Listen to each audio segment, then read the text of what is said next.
Foot by 12 fit না, আপনার ভুল বলেছেন। এটা আমি প্রথমেই গুম কমিশনে বলেছি, এখানে বলেছি রুমটার সাইজ ছিল 21 বাই 17। যখন বিপদে করে তখন তো স্বভাবতই সবার কাছে সাহায্যের জন্য প্রত্যাশা করে, এবং আমার স্ত্রী সন্তানরা অসহায়ভাবে মানবেতর জীবনযাপন কাটিয়েছে।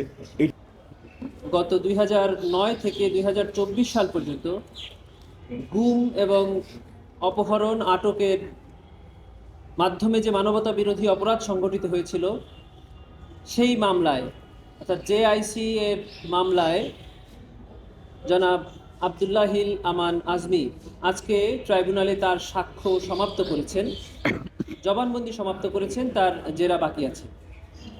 উনি ওনার জবানবন্দিতে দীর্ঘ 8 বছর কিভাবে ওনাকে অপহরণ করা হলো, বন্দি রাখা হলো, গুম করা হলো এবং সেখানে গুম অবস্থায় ওনাকে কী ধরনের নির্যাতন করা হয়েছিল তার বিশদ বর্ণনা ট্রাইব্যুনালের সামনে দিয়েছেন।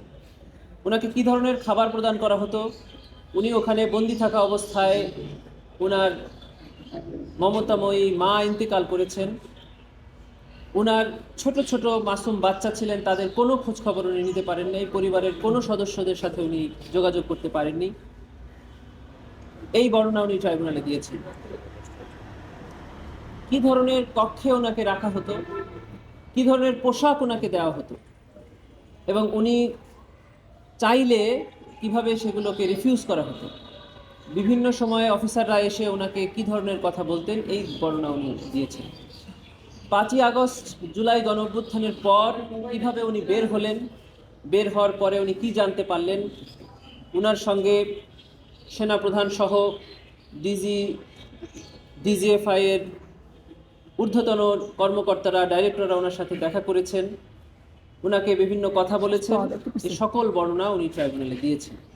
এবং সর্বশেষ উনি ওনার উপর পরিচালিত এই নির্মম নির্যাতনের বিচার ট্রাইব্যুনালের কাছে চেয়েছেন।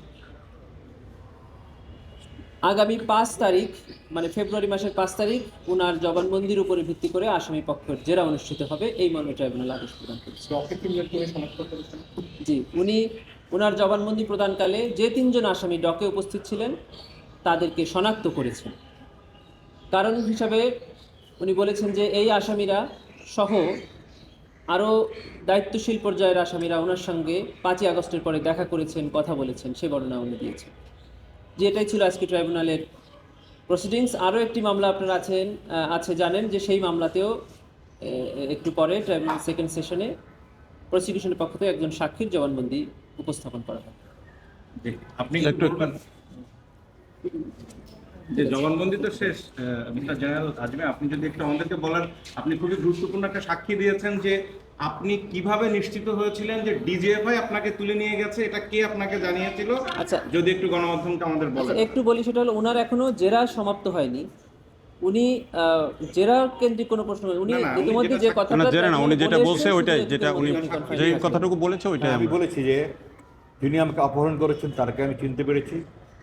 আমাকে যে রুমে নিয়ে সেলে রাখা হয়েছে সেই সেল আমি চিনতে পেরেছি, কারণ ওই সেলের দক্ষিণ দিকে ঢাকা স্টেশন অফিসার্স বি আছে, যেখানে আমি 1982 তারিখ ছিলাম, এবং তখন ওখান থেকে আমি জিআইসি দেখতে পেতাম। একটু ক্যামেরার দিকে, ওখান থেকে আমি জিআইসি দেখতে পেতাম আমার মেসের উত্তর দিকে। সুতরাং যখন আমাকে নিয়ে গিয়ে যে কক্ষে রাখা হলো, পরদিন ভোরে আলো হওয়ার পরে আমি ভেন্টিলেটর দিয়ে সেই পুরাতন মেস দেখতে পেয়েছি, এবং ওখানে কয়েকজন আমাকে নিশ্চিত করেছে যে এটা ডিজিএফআই কচুক্ষেত যে আয়নাঘর নামে পরিচিত জিআইসি আছে সেখানে অবস্থান।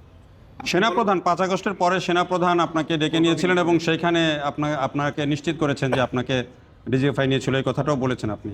জি, উনি প্রথমে আমার সাথে দেখা করেছেন হাসপাতালে, তারপর উনি একটা তদন্ত কমিটি করেছেন 5 সদস্য লেফটেন্যান্ট জেনারেল শাহিনের নেতৃত্বে।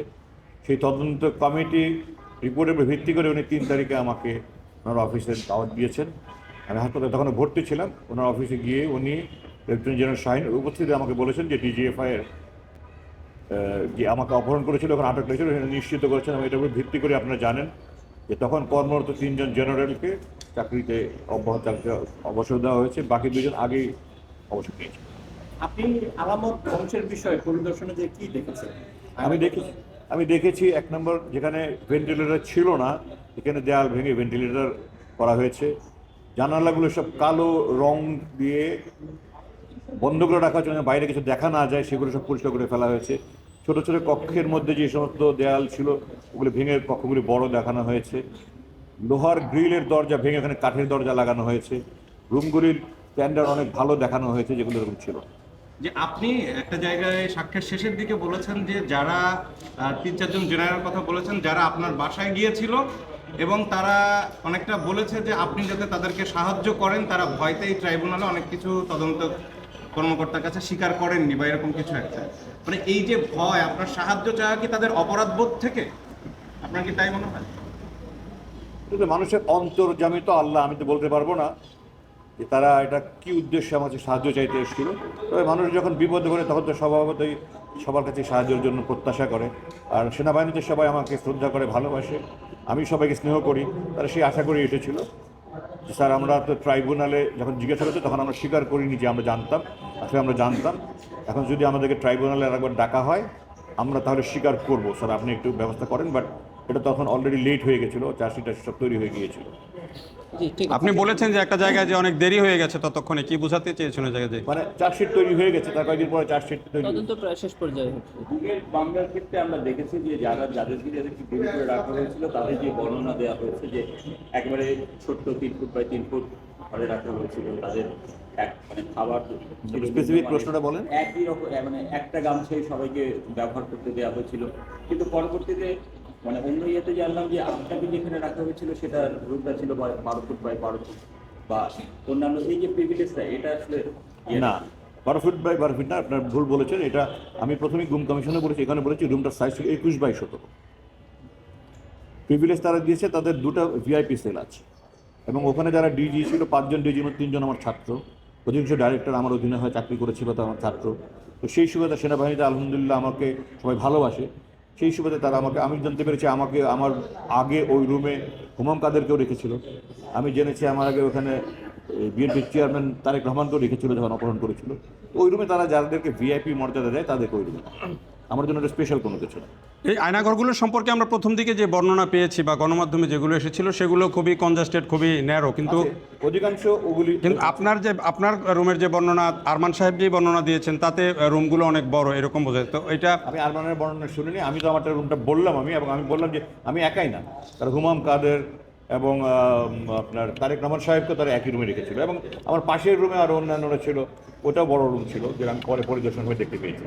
তো তাদের এরকম ভিআইপি স্ট্যাটাসের যারা তা মনে করে তাদেরকে তারা বড় রুম। যাকে যেখানে রাখা হয়েছে সেটার বর্ণনা দিয়েছেন। যেখানেই রাখা হোক না কেন, অবৈধ আটক করে বন্দি করে রাখা এটা গুম এবং এটা মানবতা বিরোধী অপরাধ। রুমটার সাইজটা কত হবে এটা মুখ থেকে আপনার মুখ থেকে আপনি যে প্রার্থনাটা করেছেন কোর্টের কাছে সেটা একটু বলবেন। আমি বলেছি যে আমাকে যে অবৈধভাবে অপহরণ করা হয়েছে, 8 বছর মানবেতর জীবনযাপনে বাধ্য করা হয়েছে, আমার অসুস্থ বৃদ্ধা বিধবা মা আমি যার দেখাশোনা করতাম তাকে অসহায় অবস্থায় ধুকে ধুকে মরতে হয়েছে 3 বছর পরে, এবং আমার স্ত্রী সন্তানরা অসহায়ভাবে মানবেতর জীবনযাপন কাটিয়েছে। এটার জন্য আমি এই সমস্ত কিছুর জন্য আমি সুবিচার প্রার্থনা করেছি। একটা ছোট্ট প্রশ্ন, শেষ প্রশ্ন, এই যে বিচারিক প্রক্রিয়া যে পর্যন্ত আসছে, আপনার অভিযোগ